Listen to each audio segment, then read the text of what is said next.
Okay, by now, hopefully you're, today's Saturday. It's the 1st of August. We've got a few more days of class.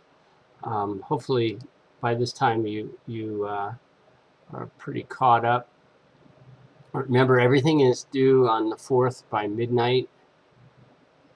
That's sort of when we started. Um, I'm not sure when my grades are due, but I'll get them in shortly thereafter. Nobody's going to do poorly in this class if you get your work in. So get your work in. Um, and as I said, have you all seen this grades thing? I can switch to my role as a student. I'm looking at what you see, and then if I click on this little hat that says grades, let me make myself smaller here. I know I'm pretty, but not that great. Let's go over here, and here's all your grades in a row. You should have everything in. You had chance after chance to take these things, and then hand in the final. And the final you can hand in any way you want. Mark it up and scan it. I don't care what you do. Just get it to me so that I can grade it. And as you know, if you look on the syllabus over here, once again, it's pretty clear what everything's worth. That final exam's worth 25%. Discussion's 50%. If you're behind on discussions, you can make them up, and I'll mark you down, but not that much. Respond to your classmates. Today I'm going to talk about the welfare state because I want to, and so I'm going to give you one last hurrah. And again, if you want, you can always see my lectures online. If you're going back to your whatever institution that you came from, good luck. If you're transferring, good luck. If matriculating somewhere else, fantastic.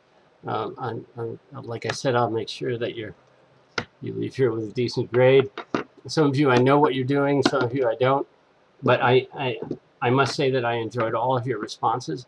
I hope I gave you an introduction to Austrian, or a different way of thinking about markets. I know you've all, from your discussions, there are a few of you who sort of naturally are inclined towards free markets, but others, I think, I hope that I didn't. I hope I gave a decent presentation of what that sort of world would look like if you go back to your institution and you say, I just took a course with a guy who's an Austrian, and your prof says, oh, and nobody pays any attention to the Austrians. Everyone knows that market, the inefficiencies of the free market are giant and all that. I would gladly fly in to wherever you are and debate him on that subject, because they're wrong. That's what I believe, and I'm willing to debate. I'm willing to debate Mr. Krugman. I'm willing to debate whomever, your local congressman. So anyway, that's my challenge. I support logic. It's what I like to say. Looks like I have something on my forehead, but I don't. Okay. So back to that's the housekeeping. So if you haven't started the final, please get it in. Let's go. There's the syllabus, so you know what's going on there.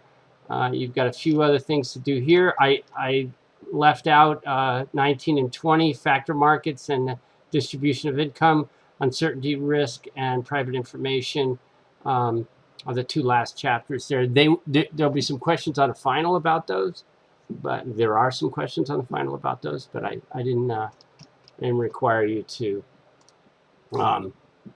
do any homework on those because I'm a nice guy. Oh, I got to go back to my normal role in order to get to resources and instructor.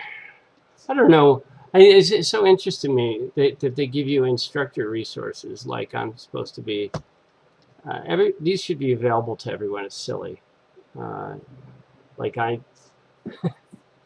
I do think I know a little more than you about economics, but I don't know why you would not give you all this stuff, especially in an online situation. Um, that would be my way of doing it. Image slides, lecture slides. 18, right? I want 18. So a lot going on in the world, of course. Um, you're going to look back on this summer and go, wow, I took that micro course at CMC, and this guy was talking about printing money and the disaster that's going to be, and the banking system. And so I'll give you my take. My take right now is I just took a bunch of money. I sold all the bonds we had in Illinois. I say I did. Dad did. It's a family thing. So all the Illinois bonds are gone. Chicago, we had some general obligation bonds. These are municipal bonds. Sold them because I think Illinois is going to go broke. We also sold some New York State bonds that I think New York State's going to go broke. So, and I'm not a blue state, red state guy. All I'm saying is that the economics of state, the welfare state, play out at the state level because states don't have printing presses. So my feeling is the fix is in. I think that the federal government is going to bail out certain states, and my fear was when they do that, they would want me, the bondholder, the lender, to take a haircut, and I'm not willing to do that. It would piss me off. So now I have a bunch of money, and I have an 86-year-old dad who's going, what are we going to do with this money starting tomorrow? Well, starting Monday, it's Saturday. So that's big on my mind right now. I got to put that money to work. We need that money to throw off. This is a lesson I'll tell you about. This is a lesson in return and interest. Let's say it's, for example, it's $2 million. $2 million should throw off 5% tax-free in the municipal bond market. That means 2 times 5 is 10. It should throw off about $100,000 a year. So now I've got to go into the equity market and try and put together $100,000 of income, which means I have to make quite a bit more than $100,000 because now I'm subject to capital gains. If we make profits, I'm subject to capital gains. Whereas in the municipal bond market, I am not subject to capital gains. There's no taxation. Get it? My feeling is right now, and I'll put this up before we start. This is Big Charts. This is the charting software that I use. The DJIA. The NASDAQ is just breathtakingly high and stupid. All of the money is going into the FANG stocks. That's basically 5 stocks. FANG, F-A-A-N-G, Facebook, Amazon, Alphabet, Netflix, not Alphabet, Amazon, what's the other A? Apple, Netflix, Google. Those are these 5 stocks that are taking up all of the NASDAQ and some of the Dow. As I said before, these things are measures. I'm going to make this into candles, and black I think shows up better. So you can look at this. This is the Dow Jones Industrial Average, and when you see that on the TV, it's the DJIA, and it keeps doing this. It's going up right now, as you can see, since March, here's coronavirus hitting right here. It's like here's like Bernie Sanders winning Iowa back here. I thought this whole thing was Bernie. It was not. It turned out this virus was a big thing. I don't think it is, but some people do. Here we go. Now we're climbing back up. This is when the injection of money from Washington starts. Now, sometimes I'm waterboarded by Jim Cramer on CNBC, which means I hate watching that program. He's an idiot. Not my favorite guy. He's a lefty. But anyhow, I listen to it because I want to see what other people are thinking. He says, oh, the money that we printed and gave to people didn't find its way into the market. I beg to differ. But nonetheless, when you put interest rates at zero, that means I don't get any yield in my other investments, so I have to go into the stock market. So that's where the money is going. Interest rates are at zero again. You're punishing savers, so people are going into the stock market in order to get yield. So here's where we are as of Friday. My assumption is my latest, and believe me, don't trade on my jibber jabber, but this is what I believe. This hole where I have my pointer has got to get covered. So the Dow has to get all the way, you see where I'm pointing? It has to get all the way up here and cover up this hole, and then it's going to collapse. My theory is this is November. Here we are, July, August 1st, August, September, October, November, and then bam, down. That's it's sort of like, it's sort of like telling me what the temperature of the earth is going to be in 100 years. So it's free. It's a free analysis. Take it for what it's worth. But that's what I think is going to happen.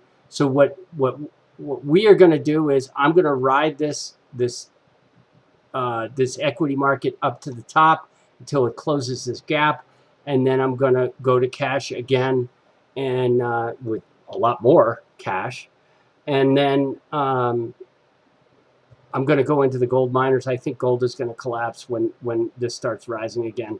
Gold's at about 1900.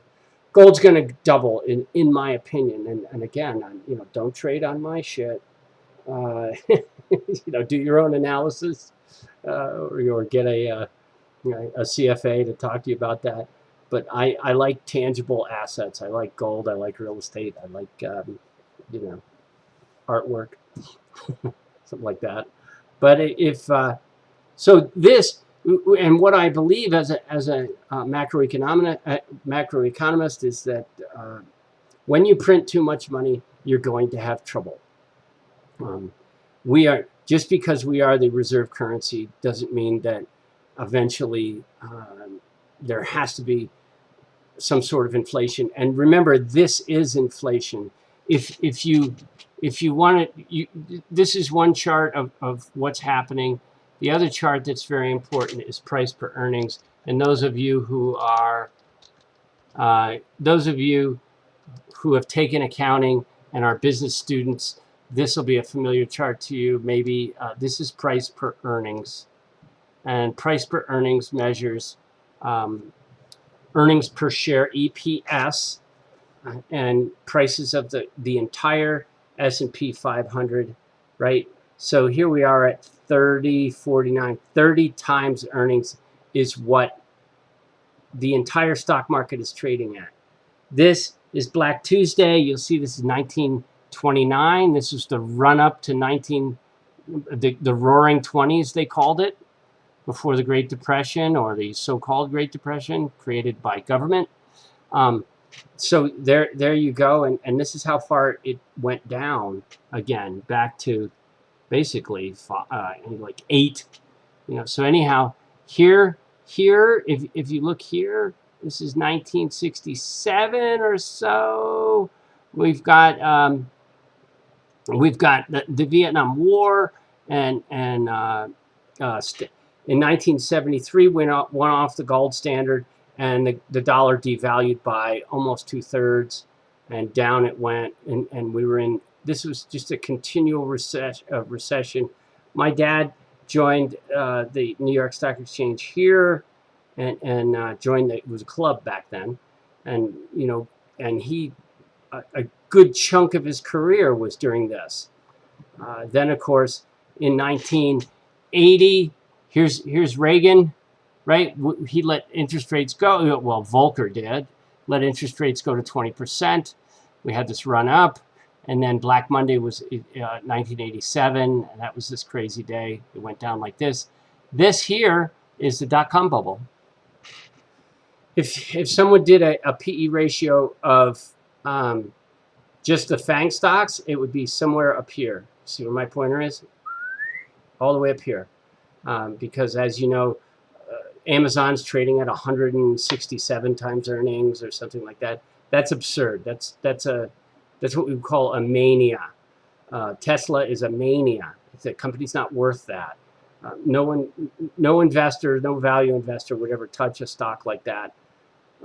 Apple, maybe, they did a great 4-to-1 split, and they need another product, I think. But they're still selling iPhones. But if we ever let Huawei into that marketplace, if we ever stopped these punitive tariffs, if we did a free trade thing, and don't give me the Trump crap. We've been running tariffs since way before the entire federal government was run on tariffs. 1913 was the worst year in United States history, maybe, when we decided on the income tax in order to raise money for the federal government. You can argue that. I'd love to talk about the history of it for hours and hours, but we all need to go to bed. So anyway, this is higher than 1929. What's going on here? Where the price per earnings is now is higher than it was in 1929. So where do you think it needs to go? Down, right? What is it? And here is arithmetically represented. The mean of all this is 1672. So the mean is somewhere here, right? Are we going to collapse back down to that mean? And that mean, he's adjusted inflation. It's inflation adjusted. That's why I use Shiller's, Bob Shiller's deal. It's a great way to look at it because it's inflation adjusted and it's logarithmic, I think. Cyclically adjusted PE ratio, Kate. Okay. If you want to read a good book, read Irrational Exuberance. But anyway, you can look at the PE ratio, price to sales is there, right? You see, we're very frothy here. These are price to book value. Again, here's 2000. Price to book value was 5 times book value. That's not good. This is at the top of the dot-com bubble. Look where we are now. We're at almost 4. So danger. That's why you take accounting, so you understand what these metrics mean. And take finance. At least 325. Intro or one of those. Anyway, that's my take on all that. If you're wondering I don't have a crystal ball, but I do know. I know this. When you print money, you will have price inflation. Where? In assets in this case, in equity assets in this case, this is unsustainable. And the correct way of saying unsustainable, of using that word. So there it goes. That's my 2 cents on that. But let's talk about the welfare state. The welfare state is a broad term for many of the things that we do now that we consider entitlement programs, if you will. I'm writing policy for a candidate representative to the House of Representatives. I've been sort of hired to write some policy, economic policy for them, and I'm putting together a document. And one of the things that that I'm going to go over with this candidate who has not a lot of economics in their background. It's a she, and I'm going to help her. I'm going to try and take her to school a little bit, and so she can shape her message and what we believe about the welfare state as free market people. Now we're going to go through what the Keynesians believe as you know, and we know that the Keynesians are not anti-free market necessarily, but there's a lot of nuance here, and it's interesting. In this chapter, what's the rationale? What are the causes and consequences of poverty? Well, this is complex, right? We're going to get into some real complexity. How's income inequality changed in America over time? Now, I'm pretty sure when I put this this discussion up, I hope when I put this discussion up, I usually put up Jordan Peterson, who's very interesting. He's not some right-wing nut, so cut it out. If that's your, if you ever thought that was the case, the guy's like a lefty. I mean, let's see, trade-offs, the welfare state. There we are. But he's a brilliant guy. If you're interested in a discussion, I told my kid to watch this the other day. Jimmy he's a neuroscience major at Michigan State, and I said, well, yeah, you have to listen to Sam Harris and Jordan Peterson argue about, well, not argue, discuss meaning and God. And it's real, because Harris, of course, is very funny and really, really smart, and so's Peterson. And Peterson is a theist. He thinks that there's a higher power involved in this whole thing, or as he puts it, he acts as if there is, which is a great way of putting it, I think. And Sam Harris, of course, an atheist, and they spent 2 days or 2 separate 2-hour events talking about this. If you watch those, if you're on the fence or you're trying to sort out theism versus atheism in your head, which who doesn't? I mean, if you want my story, you know, my story is clubbed to the earth by alcohol and all. You know, I went over all this, but there's times when I am in the pew in the Catholic Church, and honest to God, I mean, I'm 56 years old. I don't know how many masses I've been to. I'm angry with the church lately, just because of the corruption and the pedophilia. But anyway, I'll sit in that. My darling daughter is at a Catholic school because it's a better school, and we agree on discipline and things like that. But I'll sit in the pew and I look at the robes and the icons and a lot of the stuff that goes with it. And I don't know if you've ever had this experience, and if you're really Catholic, I'm sorry, but I'll look at the whole thing and go, this is just straight crazy bullshit. And then I'll stand up and go to communion and be like, okay, this is the body of Christ. You know, but if you think that faith is linear or something along those lines, like I was touched by God and I got sober and I don't have any doubts. Let me reassure you that my road has been anything but linear, and I read and listen to people like this. So I hope you listen to this. Pareto distribution and Price's law. Oh, that's going to stop you in your tracks. This is not. This is scientific. You know, and the examples he used are very scientific. How has income inequality changed? You know, is it getting worse? Yes. You know, and I'm going to make some arguments about that and why that happens. Social insurance programs. That's whatever. We'll get onto that. Ongoing debate on the size, special concern, and health insurance. I don't think there are any, but that's where we're going. Welfare state's a collection of government programs designed to alleviate economic hardship for people. That's a great photo. Implementation of the Affordable Care Act, ACA, 2014, major expansion of the U.S. welfare state. However, the 2016 president-elect immediately led to speculation about the program's future. As you know, the executive branch was unable combined with the legislature, was unable to repeal that. So there's some kind of, I don't even pay attention anymore. But Biden's a single payer guy. I think. I don't know what, Trump's all over the place. I'm pretty sure he's against government intervention in the healthcare market.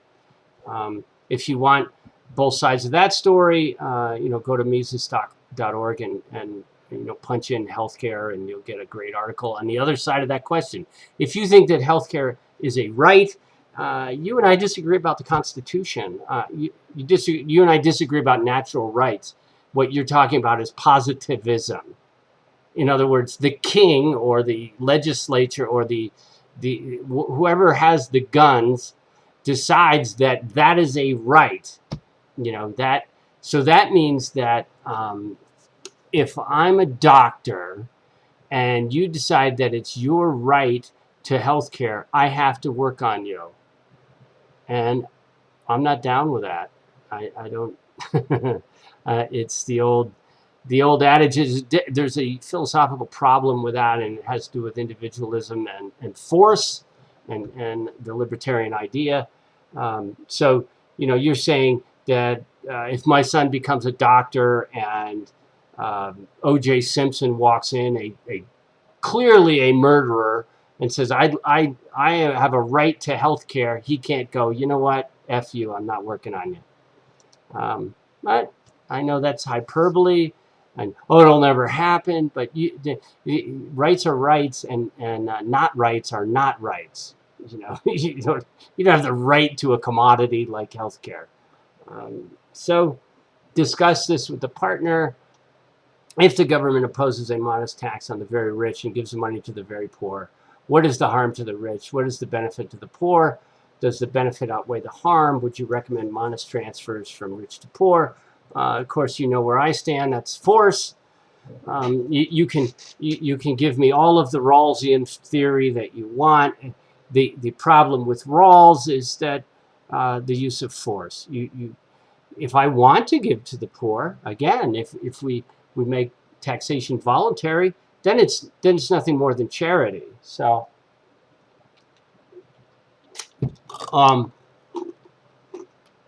If you can tell me that disbanding the IRS and depending on everyone to send their money in is going to work, I'm good with that.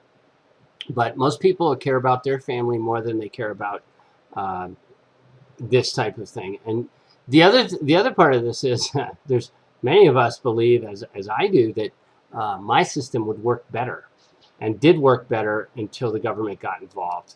And the reason for that is that I roll up my sleeves. I go in some really ugly places and help people with alcoholism because I want to, and because I know that a life of service is a really great way to live, and it makes me feel better and all of that. I like to do that. What happens is if the government does it for you, the effect is, and I'm not saying you, I'm not saying specific people, I'm saying when you incentivize people to go, well, I gave my taxes to the government, why should I have to, go to the local food bank and help with the homeless? And they don't. So regular charity gets pushed out by government. So discuss trade-offs. What was the other one? A trade-off between efficiency and equity. This is an impossible, as the Austrian would say, it's impossible. It's completely subjective. If you go back through your discussions like I have, everybody's trying to say, well, we just need more efficiency. And it's like, oh, really? So who's going to do it? You're going to be Stalin, or it's always the same argument with communism. You know, the people who are far left or believe that the utopia is achievable, they believe in the unconstrained vision of man, so that we, even though that if you debate with them, they'll say, well, most people are self-serving, but we can have good government. And those of us with the constrained vision, we go, no, that's why you have a Declaration of Independence. That's why you have 3 branches of government. You have checks and balances. This is constraint. It's constraint on power. There is no committee to decide what's efficient. Get it? Or equity. What the hell is equity? My equity is different than your equity. I think that when you're drinking yourself to death, you should hit bottom. You know, someone else thinks, oh no, I don't, what if they die? Like, well, then they go to meet the angels. You know, I believe in an afterlife. Well, you don't. Well, you know, we run into these problems. It's just, and they're not solvable. This is what we call the calculation problem in socialism. You can't put together the Federal Reserve Board who's going to get it right. They get it wrong every time. That's my belief, and I believe that the data, the long-term analysis of the welfare state proves it. Government transfer is a government payment, right? Government payment to an individual or a family, right? A poverty program is a government program designed to aid the poor. Social insurance program is a government program designed to provide protection against unpredictable financial distress. Now, here's where we start to talk about what Jordan was talking about and what's going on here. If you look at this, I'm going to put this up. IQ bell curve. This is really depressing. And a lot of you are going to go, well, this isn't true, and he's an idiot, and Douglas Murray is full of shit. Do so at your... This is the most stable measurement in social science. This is about the only thing we can measure with any accuracy. So as you can see, 68% of the people fall in here, plus or minus 34%. So 85 to 115, okay? Your IQ, if you're sitting watching this thing, is above here, more than likely. It's above 115. You are the damn elite, okay? It's so that may ruin your idea of what's going on in the world, but you are the elite. If you're up here, 130 to 145, oh boy, then it gets, you know. And believe me, and I've seen enough students. I know who you. I can tell if you're in that area. If you want to know and you want me to tell you, I will. But at any rate, the vast majority of people here. So the people on the left are like, no, this doesn't exist, so everybody can learn how to do everything. That's bullshit. Below 83 in IQ, the military will not take you. They cannot train you to do something that won't be detrimental to the rest of the team. They can't get you. And there, you can look up McNamara's boys in Vietnam. Look it up. This is well documented. During Vietnam, when they were drafting people, they drafted a lot of people that were in this blue area over here, and they died in droves. They died needlessly in droves, and it was a terrible human experiment. And McNamara should be hung for that.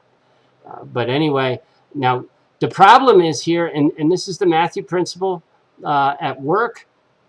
The people that are here to hear, we're talking about almost 15% or so, 15, 14, 15, 16% of society. Now, when you really got to get down to about 80, those people, 1 in 10 or 1 in 12 or whatever, however that works out, they need our help. And they need our love and compassion. So to say people who are on the right, I'm a libertarian, so I'm kind of in the middle, but you consider me on the right, most of you, I'm sure, don't care is crap. They do care. All we disagree on is how to adjudicate this. And the people on the right who say, oh, these people should just get jobs, they're wrong. Because these are the people that, and this is not a value judgment. If I just because I'm somewhere on the right-hand side of this curve doesn't mean I'm better than someone. It doesn't. On the contrary, ugh. Should we go into this? Evil. You got to be. I think you have to be smart to be evil, and chew on that for a while.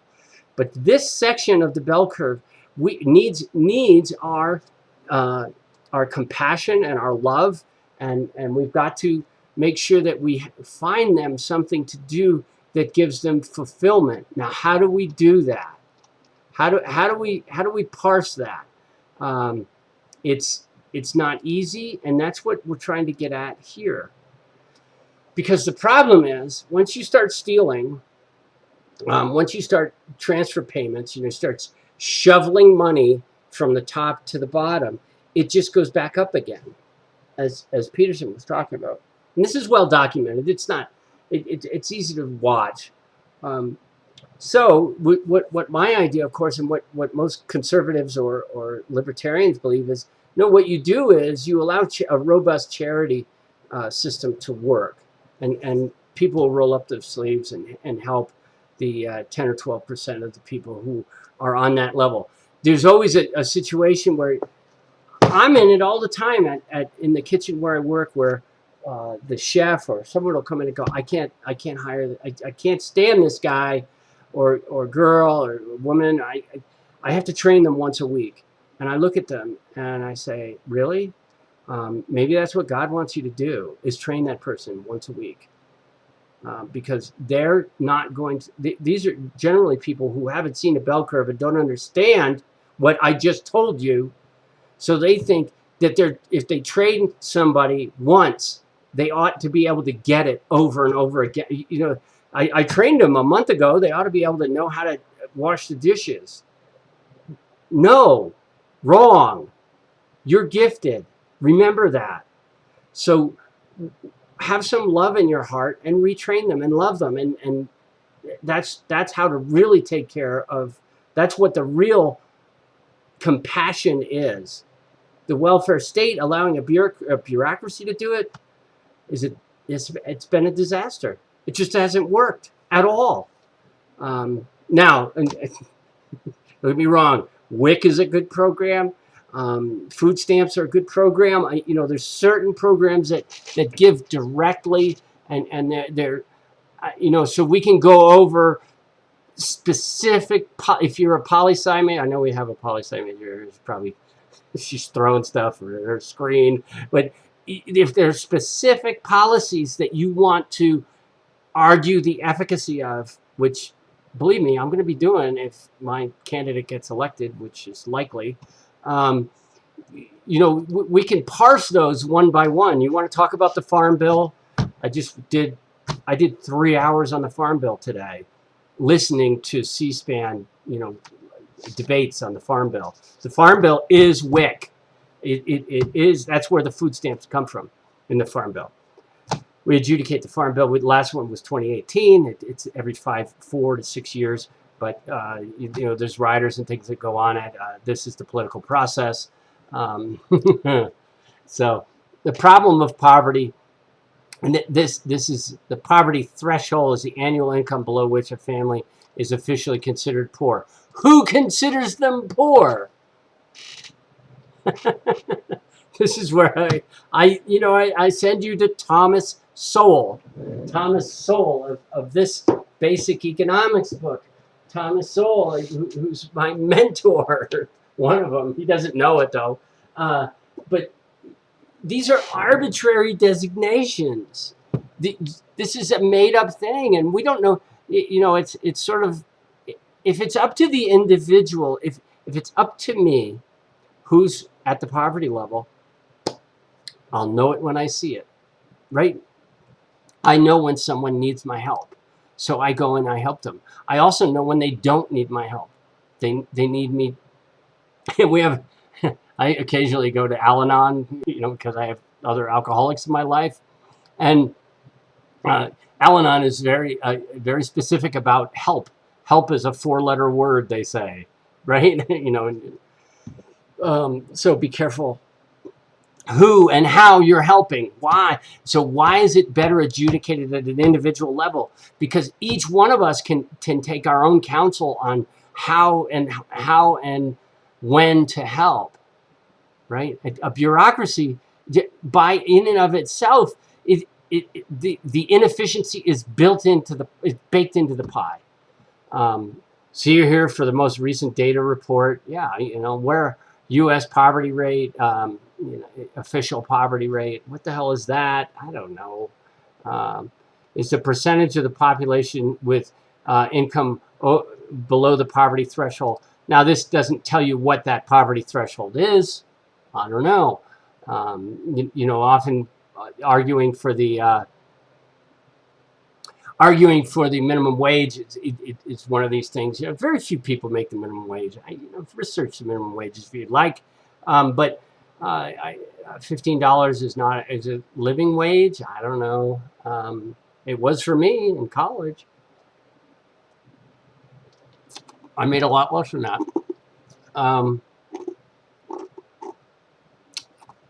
Supplemental poverty levels. Okay, look at this.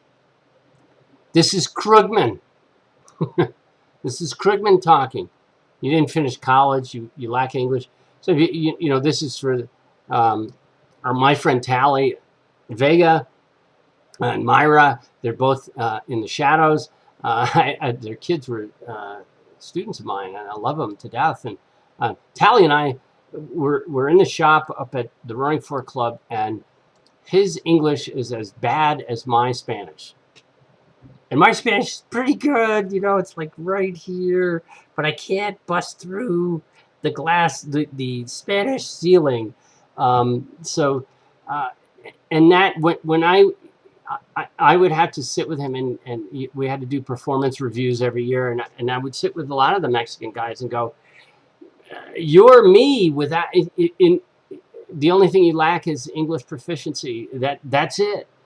You've got every bit of my IQ. You got the bell curve works on everybody worldwide.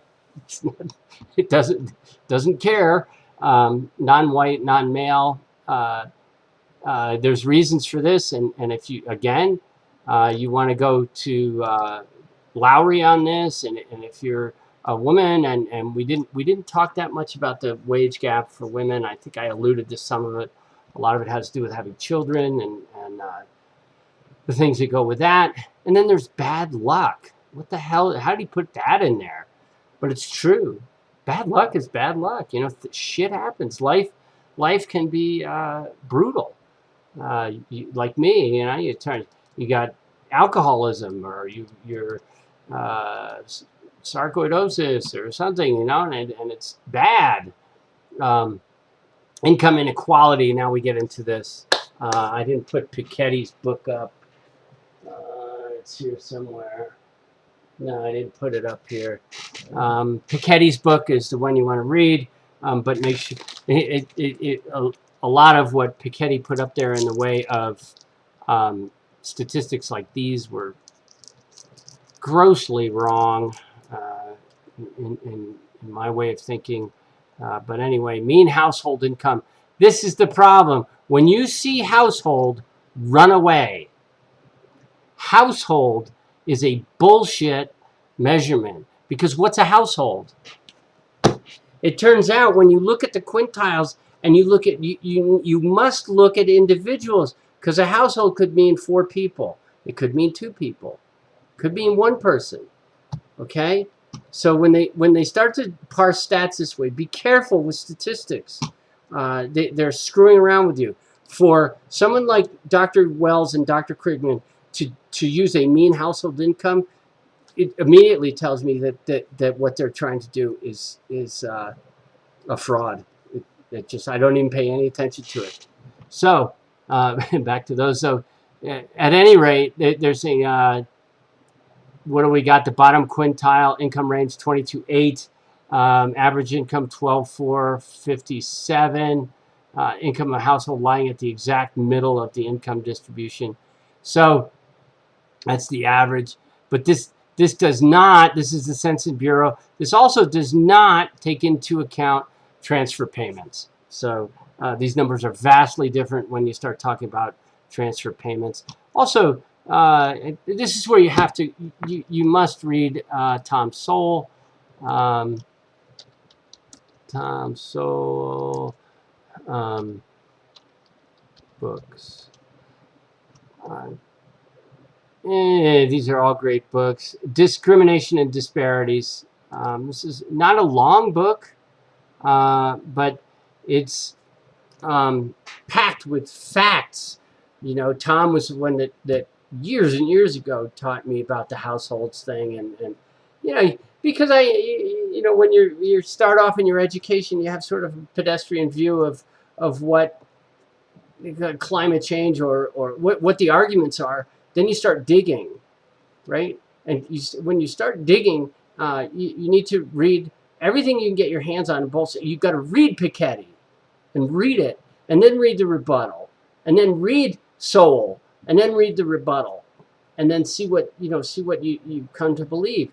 I've come to believe that Sowell's work is impeccable. That's what I believe. You don't have to. You can read it. You can come to your own conclusion. Here's this book he just wrote, 2020, Charter Schools and Their Enemies. Both Tom Sowell and Milton Friedman, who Chicago School. This is Friedman's. What is it? This one's Capitalism and Freedom. Sowell studied under Milton Friedman and was a Marxist when he studied under Friedman. And that didn't even change his mind. If you listen to Tom Sowell talk about his life, he says what really changed his mind was he went to work at the Labor Department. He got a government job. He went to work at the Labor Department, and his job was to figure out whether the minimum wage was effective. And he figured out that it wasn't, and they got rid of him in a hurry because he figured out what. And he went from being a Marxist. The government job took him from being a Marxist to you know, coming towards the middle, and then I think he would consider himself a conservative or a classical liberal, if you will. But I'd let him describe himself. Anyway, any one of these books is fantastic to read. Of course, A Conflict of Visions, my favorite of all, because it allowed me to understand why some of you are so crazy. No, I'm kidding. You just don't think the same way that I do. So back to there. So here we are. You know, these are affected by a lot of different things. Do you know the other thing is people don't stay here in the top 5. They don't stay there very long. People also don't stay here very long at all. They move up. So, you know, movement, the velocity of movement between these is sort of the, when we get to the Gini coefficient and income inequality, that's sort of the how fast you can get out of here and how much opportunity there is in your country or in a certain system, say free markets compared to socialism, can be measured. You can use it as a metric and say that's how, you know, the countries with more freedom, more economic freedom, people tend to not pile up down here, and those are facts. Okay, Gini, the number that summarizes a country's level of income inequality based on how unequally income is distributed across quintiles, right?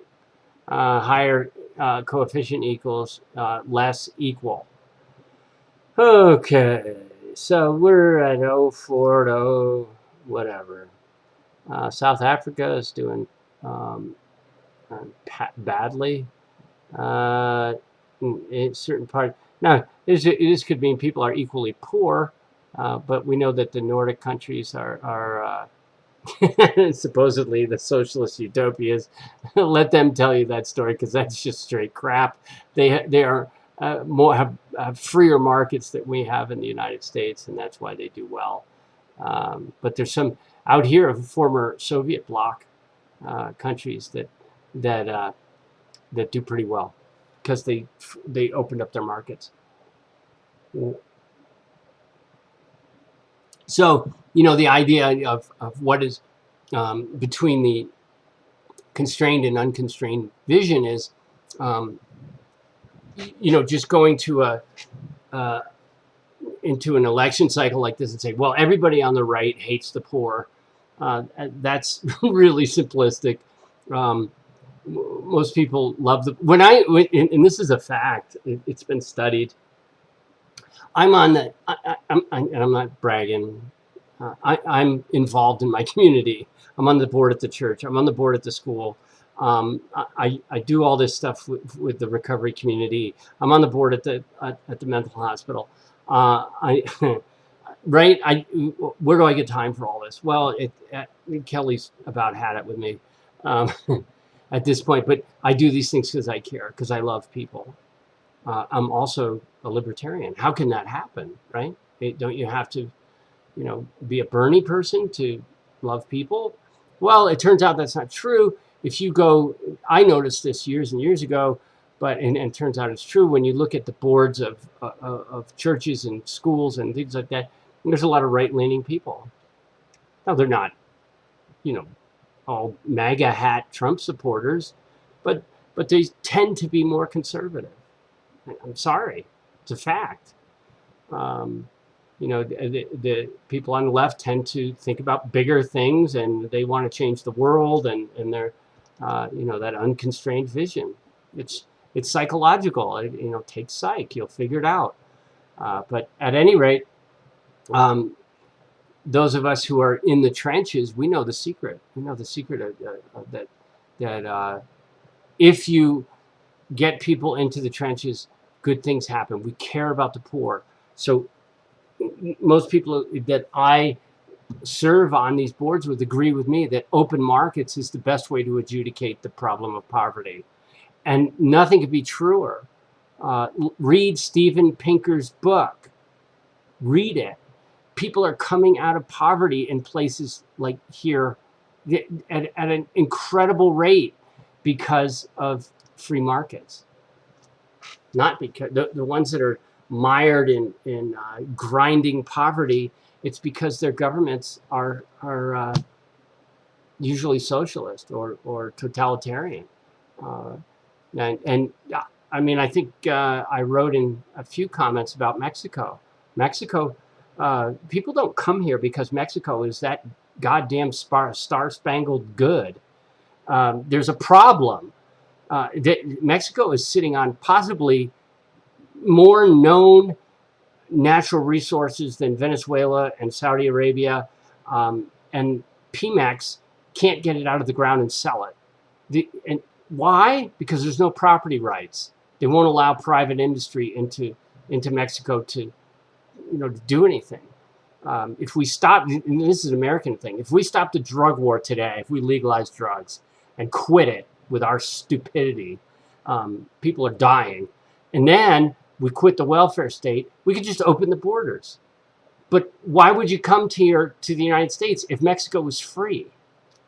If there was so much freedom in Mexico, you wouldn't come. Why would you come? It's got a great climate, beautiful beaches, mountainous areas. It's got everything we've got. But there's no reason to come to the United States if the political system is similar or the same. There's the same amount of freedom. And believe me, I'm not saying the United States is perfect by any stretch. But why do people come here? They vote with their feet. Right? Why do they're dying to go from China to Hong Kong, even to be shot at in the streets in Hong Kong, it turns out. But nonetheless, they're going to Hong Kong for economic freedom, so they can own something, right? All of Alice's little friends, their parents who are Latino, they own shit in this town. They're killing it. The people in this class who are bilingual, who are taking college courses, the game is over. You're gonna dominate this valley. I would say within another decade or so. Alice has got a 4 in 10 chance of marrying a Latino guy, which of course I embrace. So what are you talking about here? La mezcla. That's what we're talking about, and it's going to be wonderful. We're all going to speak Spanish, I hope. But anyway, here's income redistribution, and look at what happens. Gini before taxes and transfers. Gini incomes. So it's good that Wells and Krugman put this in here, because we get a lot better after all these taxes and transfers.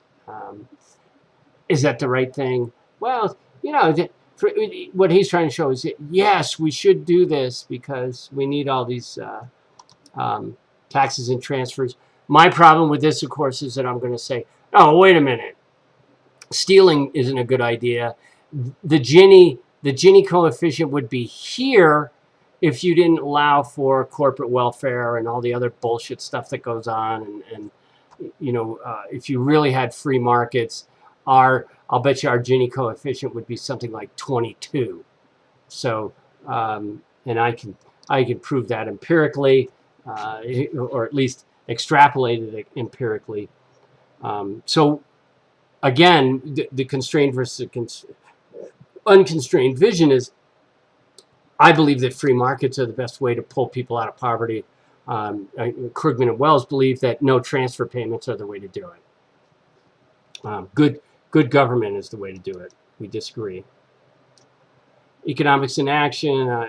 Here's the second one. Long-term trends in U.S. income inequality. Right. So they're trying to show that it's getting worse, and they're right. And again, I would argue that that's all government intervention that's making it worse. Or for the large part, it's a complex thing, but for the large part, that's what's. When you have 5 big giant banks and you have Monsanto, and this is all because we're messing around with markets.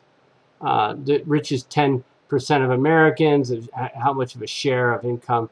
You see, here is the great, this period of like right after the war, all the way to 1985 or so, and then it gets crazy again.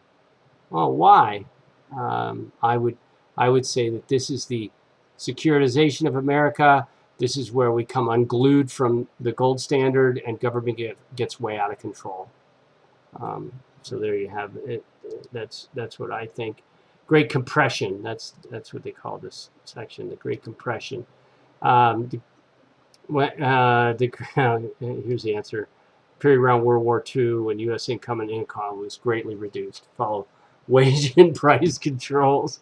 That is a straight up lie. No one believes that except for Krugman and his people. Wage and price controls didn't. Oh my God, they didn't work. They were a terrible error. But anyway, means tested programs. This is the problem. Benefiting only individuals or family whose income's below a certain level. In-kind benefit, goods or services like food, negative income tax, supplements low income or low income families. Here's some of the programs. There's a lot more than this on the state level and stuff. But here's the thing with Social Security was supposed to be an insurance program. And the big problem with Social Security is you can't pass it on to anybody. Why? You have this tax forced on you for your entire working life, and then you get these benefits, and you can use them until you're dead, but you can't transfer them. So you want to talk about? I mean, listen to Glenn Lowry talk about that. Glenn Lowry of Brown University, the economist, talk about the black community and what you're stealing from them. And not letting, I get to transfer wealth because I've accumulated more. But what if you just said privatize Social Security so that wealth could be transferred if it wasn't spent? That's a big deal. I think that's it's a de facto racist policy. If all the who are interested in that, means tested. Now, my old man, who arguably a millionaire gets a Social Security check. That's crazy. You know what he does with it? He takes it. He waits for the basket to come around in church, and he drops it in there. He signs it over to the church. So because he doesn't want to give it back to the bureaucrats who squandered it for years and years and just taxed him to death for years. He's like, screw that. I'm going to give it to my church. Maybe they'll do a little better with it. And it turns out they do. But here's Roosevelt, possibly up there with the worst presidents that ever. I could hear people just going. You couldn't say Roosevelt in my grandpa's house. So Social Security, unemployment insurance, those are both terrible ideas. They're neither. They're not insurance at all. They're just transfer payments. Anyway, guaranteed retirement income through a payroll tax. Unemployment insurance provides for. It's not an insurance. There's no money in it. No insurance company would insure unemployment. That's ridiculous. But yet we talk about it as an insurance policy. Pay attention to how the government packages things. When I don't know if you've ever watched Mad Men and the rise of advertising. Nobody's better at advertising than the government when they have a program. Look at it. The most unbelievably anti-patriot or anti-civil liberties act in our lifetime is called the Patriot Act, named by George Bush. The Patriot, come on. That's why we all stand in line like sheep and take our clothes off to get on an airplane. That's that patriotism in my book. But anyway, Social Security, guaranteed retirement income, but you can't transfer it. You paid in, but so there's a lot of people who, like myself, who believe that should be privatized. Unemployment insurance. Do we need to talk about that today? We're just getting $600 a week or a month to stay home. You can already see the unintended consequences. If you're reading the paper and you saw that there was a group at Yale that figured out that the unemployment insurance, the extra unemployment insurance, wasn't keeping people from going back to their jobs. That is what you call a bullshit outcome of a. I read the study, and I just want to go to Yale and just, I don't know what, debate them on that because that's stupid. Of course people are staying home because would you sit on your ass for $600 a week or go back to being a dishwasher? You tell me. 26 weeks. I did a statistical analysis for a manager of the stats class or a economics stats class and my econometrics class. And I tried to figure out, going back to 1899, how much unemployment insurance was needed or was effective in my way of thinking, and I laid it out in this paper. Turned out 16 weeks. Everything after that was a waste of money. If you're going to do unemployment insurance at all, 35% of previous salary till they find a new job. Welfare state on poverty and inequality. Here's just a chart, and again, these numbers are very difficult to follow because most of them are not great. Effects of government programs on reducing the rate of poverty, 2012. This is from the Council of Economic Advisors, the source of erroneous information for a number of years. But be that as it may, here you go. What it's showing is 55 years or over, 39.86%. Social Security is helping them. Children, there's children that get Social Security payments. Their parents have died or whatever. Terrible. Effects of welfare state on poverty and inequality. Here we go. These are rosy figures, and obviously, the CBO is, again, a terrible. When you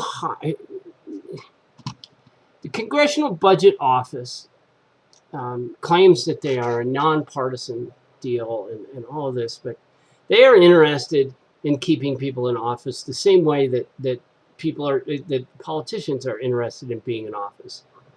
The only way to look at good statistics on this is to get them from somewhere other than .gov, other than a government place. So I don't pay any attention to these. Sometimes I'm guilty of using their figures against them. I shouldn't do that. It's mean, but their figures suck. Anarchy State and Utopia. This was the libertarian guy, remember? He argued that taxes are theft, that they violate persons' basic property rights. In other words, taxes by their very nature are unfair.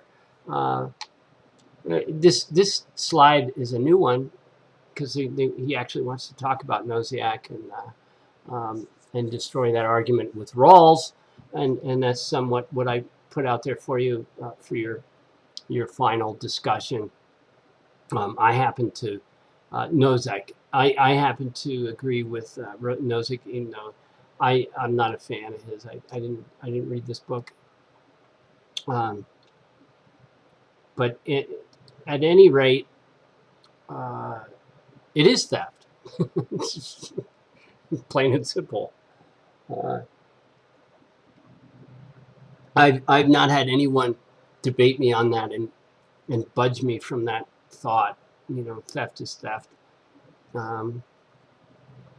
If you ask me what I would give voluntarily, I don't know how much it would be. Be a lot.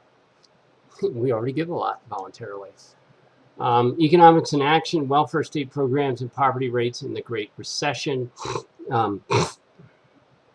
They're calling this the Great Recession. I think they undersold it or oversold it, because this recession that's coming now is going to be even greater, caused by government.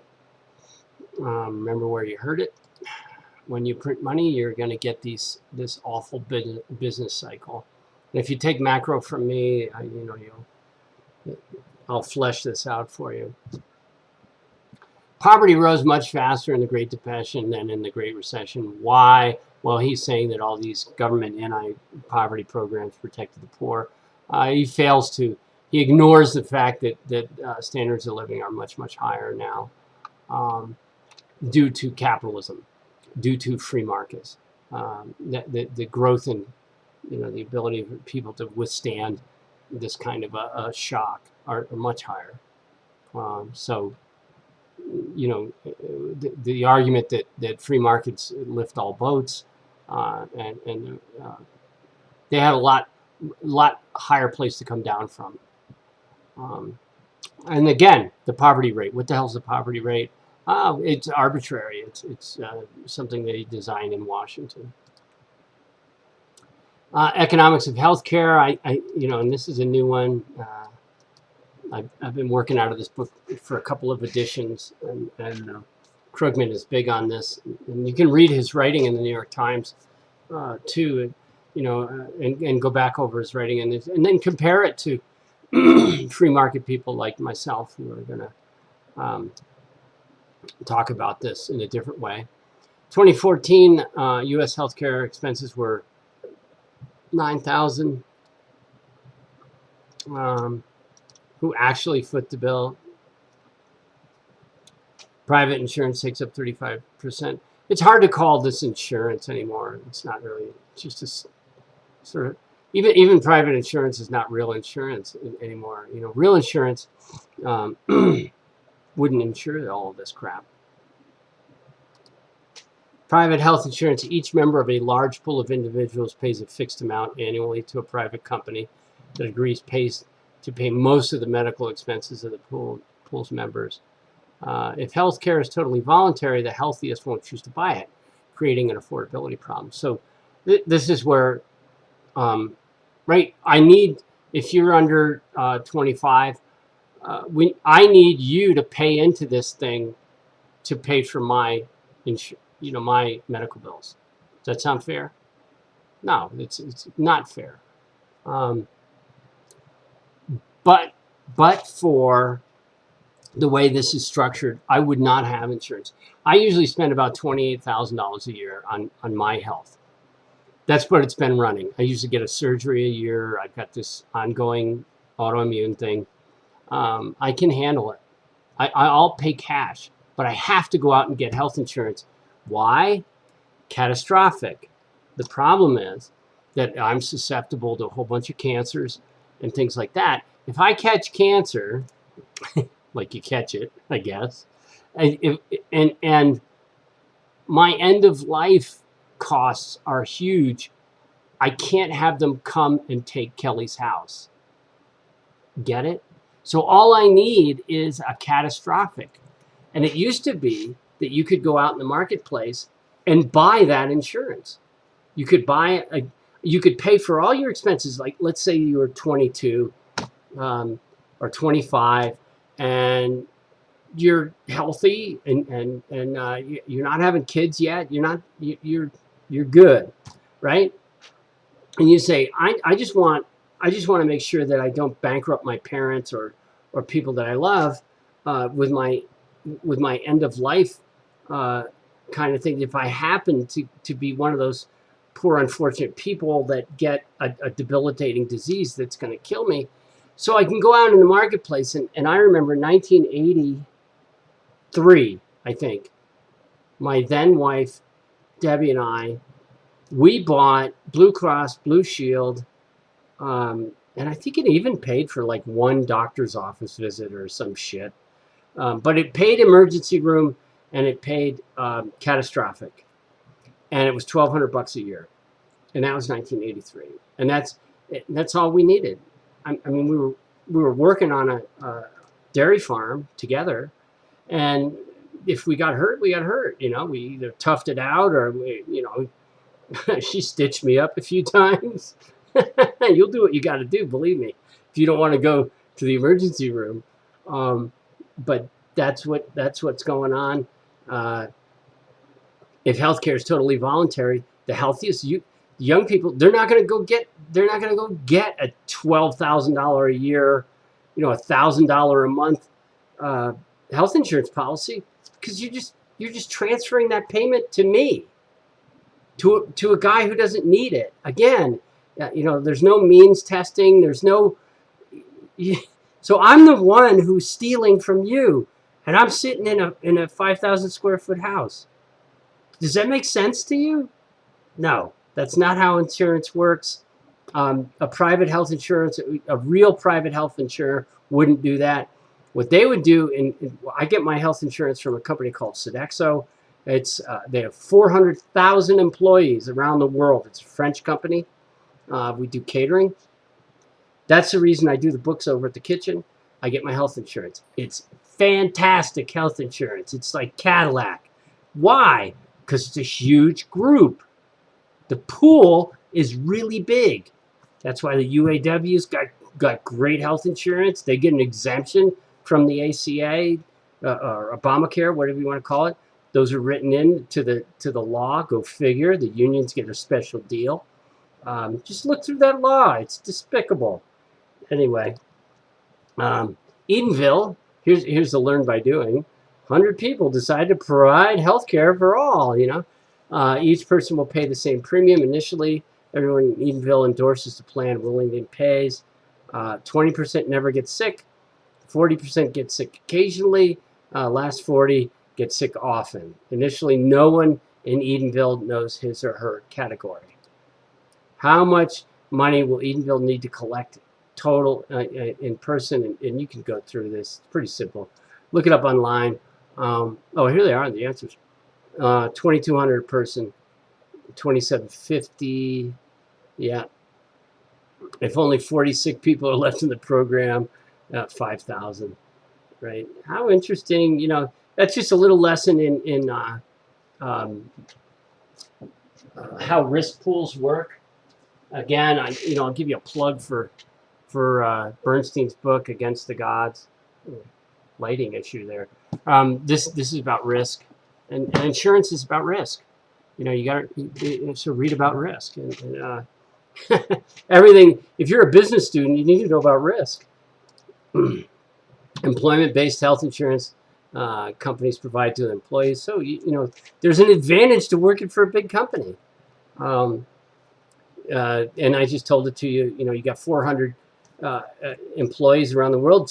A good number of them are going to be in their 20s, especially in a company like Sodexo that has a lot of entry-level positions. A lot of young people, right?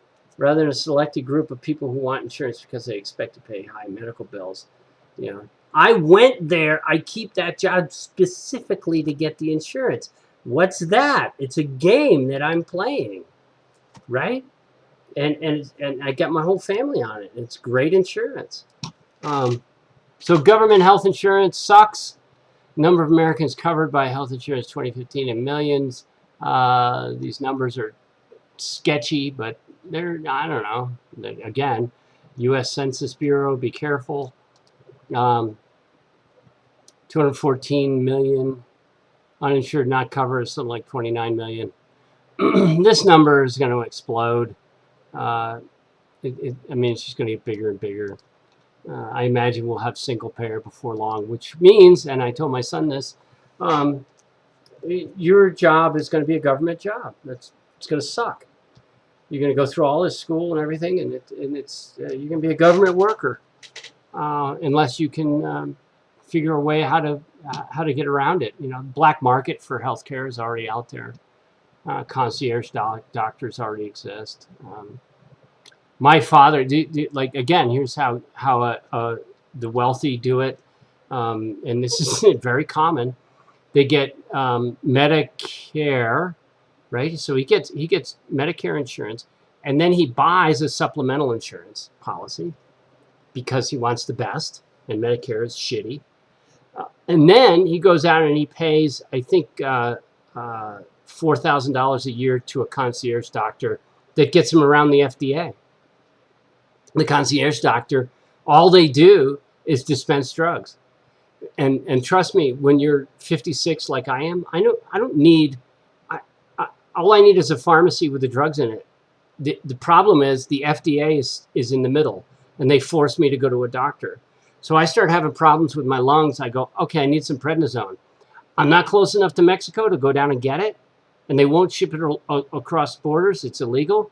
But Mexico, go figure, has freedom of drugs, pharmaceutical drugs. You can go down there and get a bottle of antibiotics or whatever. Here, you got to go see a goddamn doctor, even though you know what's wrong with you. Everybody's a doctor, for God's sakes. So, you know, you get swimmer's ear, and you want to go on 6 days of penicillin. You got to go see a doctor. That's stupid. So I know I need prednisone to knock whatever shits in my lungs in the spring every year. And so instead of doing that, I got to go see somebody to write a script. That is just unbelievably, it goes against everything we believe in this country.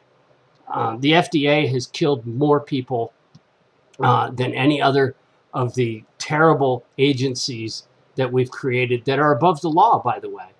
And how does the FDA kill people? By not approving drugs. Because if you're the FDA, think about it.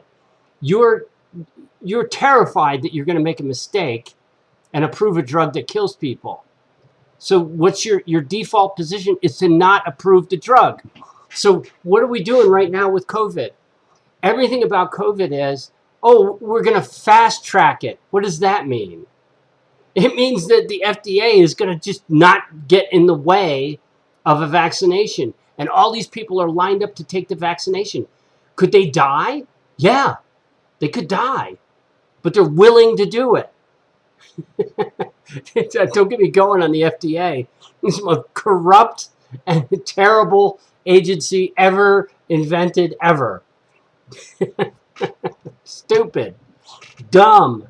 You know, just straight up dumb. All you hear about with the FDA is that, well, the FDA didn't approve, I don't know, the famous case was a drug for morning sickness that killed a bunch of people in Europe or caused birth defects. Horrible, horrible outcome. But most of the time, they don't approve drugs that work, and people die. They die because they don't get the drug that they needed, right? Unless it gets, quote unquote, fast-tracked like we're doing with COVID. So anyway, that's my diatribe on the FDA. Hope you liked it. Single-payer system, healthcare system, which the government's the principal payer. They just do it all. This is a terrible idea. If you have a single-payer system, what's going to happen? You're going to get dumb doctors.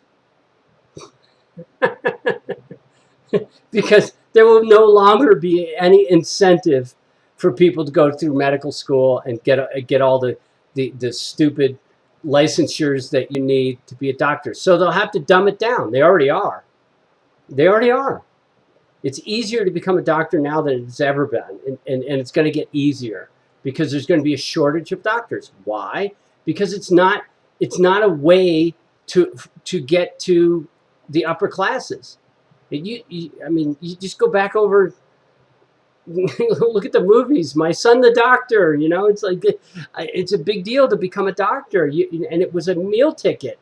Now, hopefully, your doctor also loves to help people and the Hippocratic Oath and all that kind of crap. And I think that's true.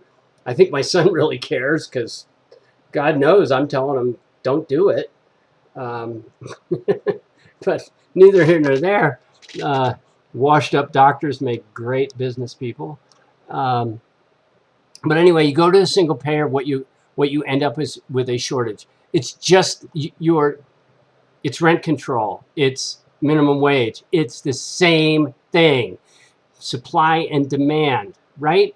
So if you lower the price, you will get less supply of doctors. Okay. Now you'll notice that they're filling in the blanks. If you're my age, and there's a few of you out there who are my vintage, you'll notice that there's all kinds of physicians assistants and nurse practitioners and all these things popping up because there's no general practitioners out there anymore. Who wants to do that? You don't make any money. Or you don't make the kind of money you think you ought to make. So there it is. I'm just looking here. Oh, we're at hour 22. So that's the real disaster. But on the other hand, if they let these PAs and things come along, I was with a doctor here in town, and Abby was my PA, and she was brilliant. I mean, I would go to her, you know, if she had no MD, no nothing. She's working under another doctor, but clearly she stopped her schooling to go have some kids and came back, and she, you know, didn't want to go through the MD thing, but she would easily be able to be an MD, and I got no problem going to her. No problem at all. I would, and she wasn't an MD because she's smart. And P.S., this thing is a doctor these days. You know, I mean, she knows me and all that kind of crap. Don't even get me going on this licensing. The greatest union in the country, besides the pilots union, is the AMA. It's just designed to keep people out. It came into place to keep the Jews out of during the 1930s, and you can argue with me on that one, but I think I'm right. When all the Jews came out of Germany and they flooded the market with doctors, because those are the people that got the hell out of Germany when the shit started hitting, when the murdering started to begin during the National Socialist movement and Hitler, they got out of Germany and they came here, and the American doctors were like, shit, we've got to protect ourselves.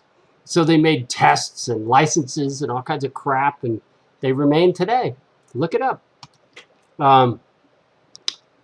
Obamacare, Patient Protection Affordable Care Act. That's a great.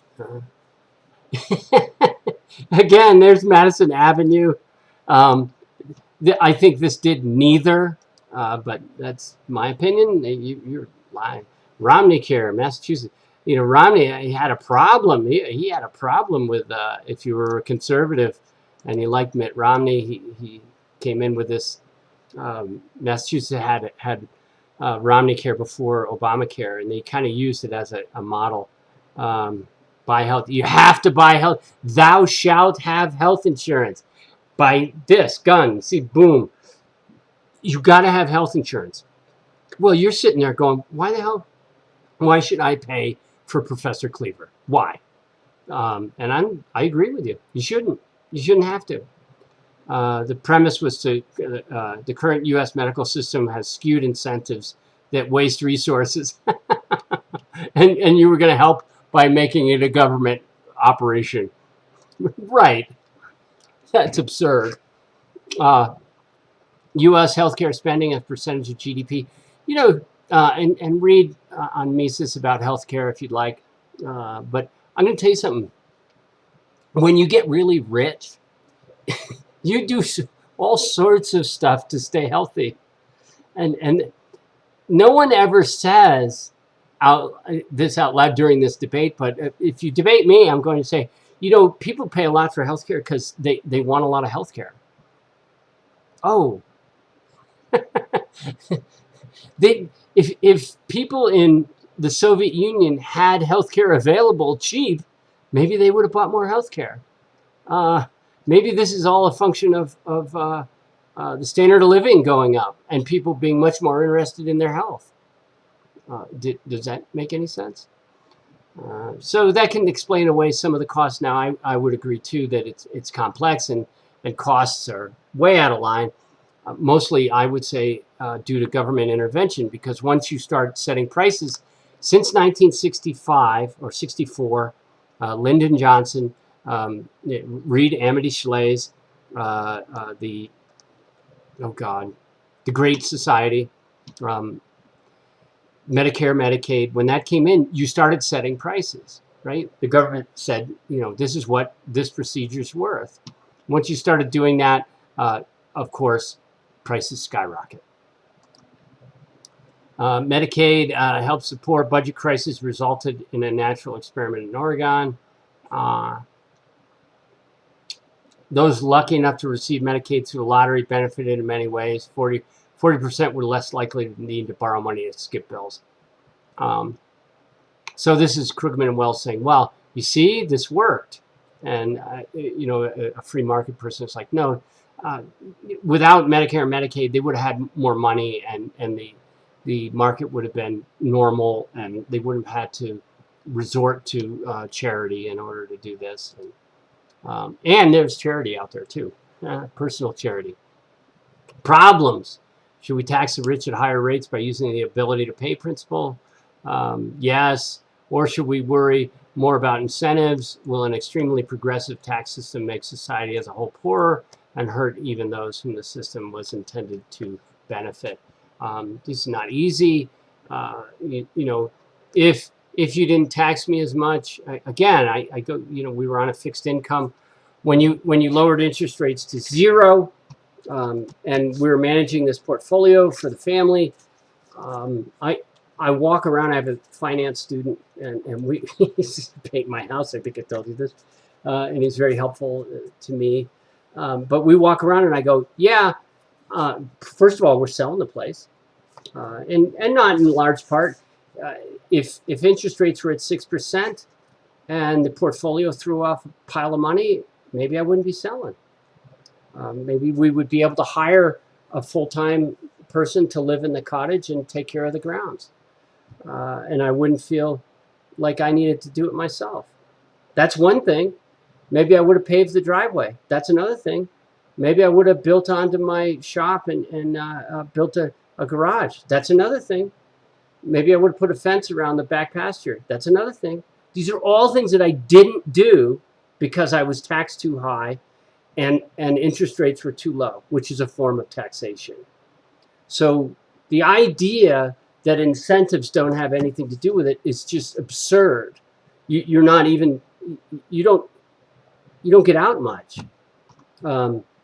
Extremely progressive taxes cost. You can tax me up to a certain point, and then I'm just going to hide money, or I'm going to leave the state, or I'm going to go overseas. Or I'm just going to become unproductive, because the The reason that China doesn't innovate is because they don't have free markets. They don't. The reason that China rips off all of our technology is there's no incentive for them to come up with any technology. They rip it all off from us because they can't do it themselves. There's no price system to incentivize them, right? So we have here, at least you can, come up with a Tesla and make $1 bazillion, and the remnants of capitalism are still working.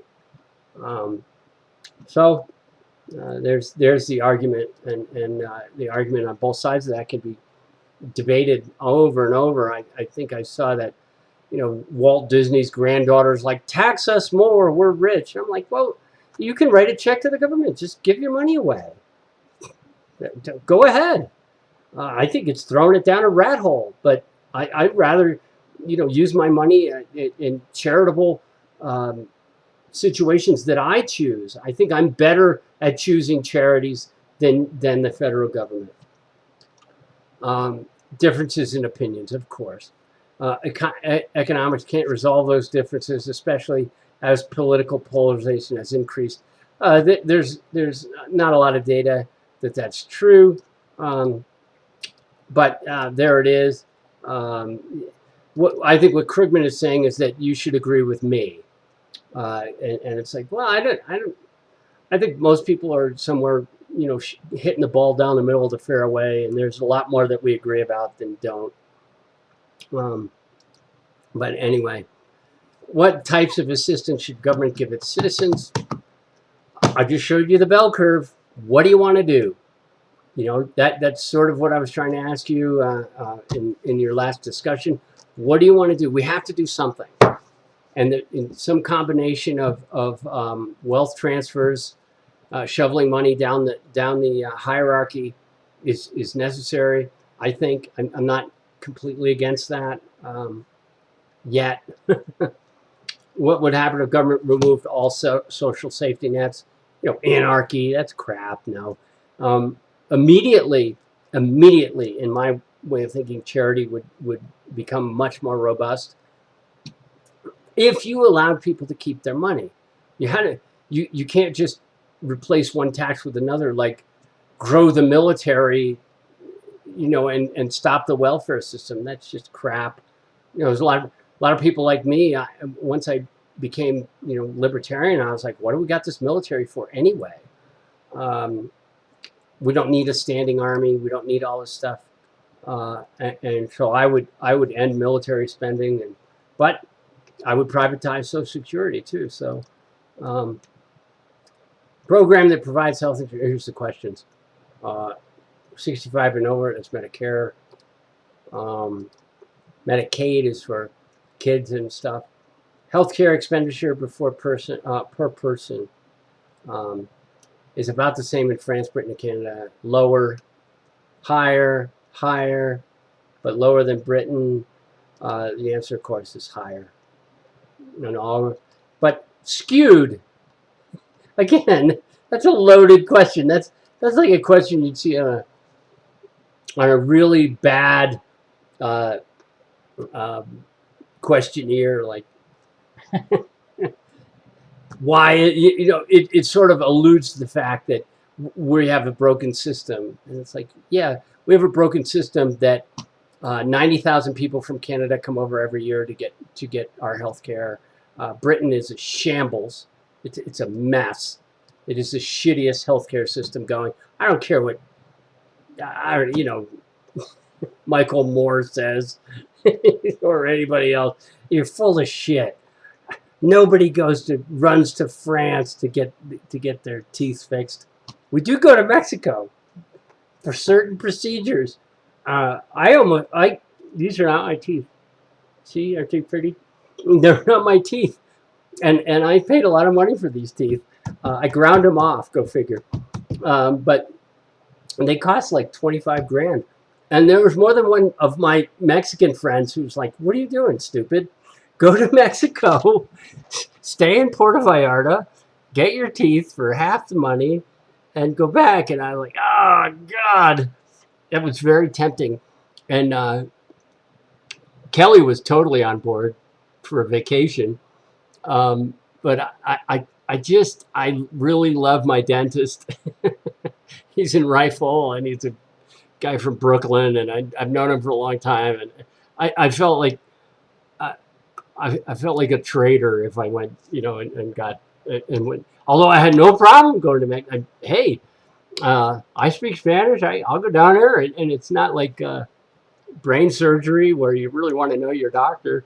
But nonetheless, nobody from these countries, everybody's coming to America. I mean, remember, telling me an anecdotal story about someone who traveled to France once to get a kidney removed because it was cheaper is an anecdotal story. The data, the real data on this, no matter how you parse it, shows that people come to America because the healthcare is better for obvious reasons, if you think about it, for very obvious reasons. So telling me that going to some other country for healthcare, where do you get sick? You won't. You won't go to Britain and wait in line for an MRI. I promise. Anyway, that's what I've got, and I may put up one more just for fun and to have it online. But before I say goodbye, I want to thank each and every one of you for great discussions.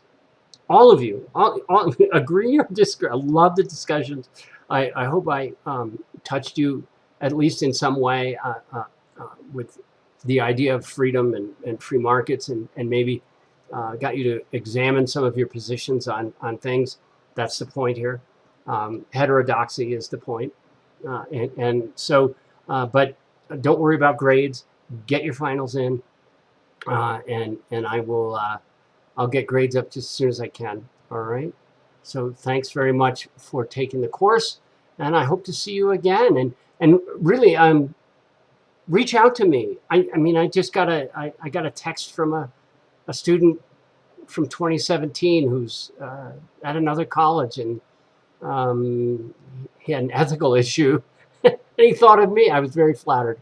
He thought of me. So reach out. You can always call me, and we could talk, or I pick up the phone if you have questions about any of this. Or you get onto another course and you have a question and you think I can answer it, which I don't know, but I'm available, and I enjoy being available. So anyhow, good luck. If you're matriculating to another institution, or you're going back to your institution, good luck, and Godspeed. Thanks.